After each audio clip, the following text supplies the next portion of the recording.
دم اور تعویذ کے متعلق ہم کہتے ہیں جو قرآن و سنت سے ثابت ہے وہ بلا شبہ جائز ہے، بطور علاج کے اس کو اختیار کیا جا سکتا ہے، لیکن اس کے لیے طریقہ کار بھی وہی اختیار کیا جائے جو کہ اسلاف سے ثابت ہے۔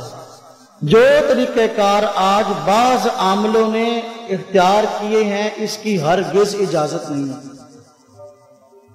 غیر محرم عورتوں کو اپنے سامنے بلاتے ہیں اور بے پردہ ان سے ملاقاتیں کرتے ہیں، ان کے گریبانوں میں یوں کر کے پھونکے مارتے ہیں اور ان کی شلواریں اتار کے پھونکے مارتے ہیں، تو یہ طرز جو ہے یہ اسلاف سے ثابت نہیں ہے۔ بات سمجھ آ رہی ہے؟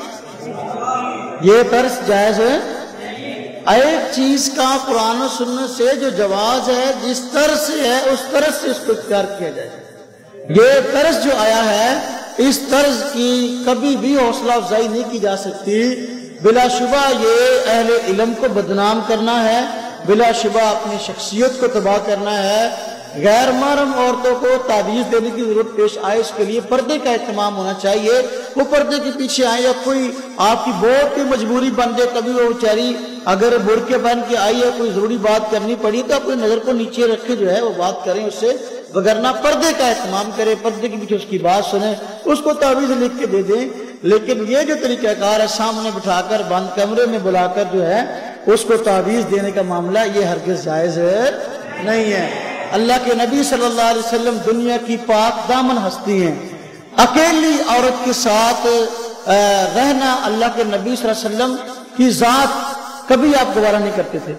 آپ نے شاید وہ واقعہ سنا ہو کہ ایک دن اللہ کے نبی صلی اللہ علیہ وسلم ایک جگہ پہ اپنے گھر کے پاس کھڑے کے دروازے کے پاس، تو ازواج مطہرات میں سے بھی ایک امی جان ساتھ تھی۔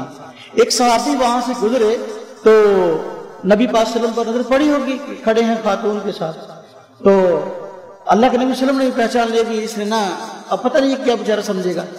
اللہ کے نبی صلی اللہ علیہ وسلم نے بعد میں اس سے ملاقات کی اور اس کو فرمایا کہ بھائی جس خاتون کے ساتھ میں کھڑا تھا وہ میری فلانی بیوی تھی، تمہاری ماں، تاکہ شبہ نہ ہو جائے نا کہ وہ کسی غیر محرم کے ساتھ بیٹھے یہاں باتیں کر رہے تھے، کھڑے باتیں کر رہے تھے۔